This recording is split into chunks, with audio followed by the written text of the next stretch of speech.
జిల్లా వేంపల్లి మండలంలోని జడ్పీ బాలుర హైస్కూల్ సంస్థల సుడిగుండంలో ఉందని మాజీ ఎంపీ తులసిరెడ్డి అన్నారు. హెడ్ మాస్టర్, టీచర్లు, విద్యార్థులతో మాట్లాడారు. అధికారులు స్పందించి సమస్యలను పరిష్కరించాలని కోరారు. కడప జిల్లా పులివెందుల అసెంబ్లీ నియోజకవర్గం వేంపల్లి జిల్లా పరిషత్ బాలుర ఉన్నత పాఠశాల ప్రాంగణంలో ఉన్నాం.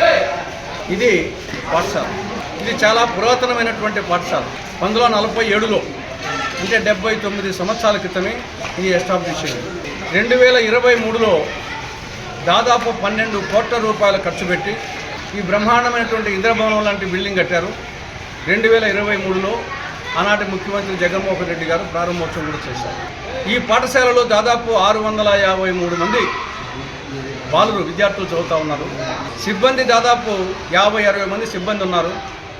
అందులో దాదాపు 20 మంది మహిళలు ఉన్నారు.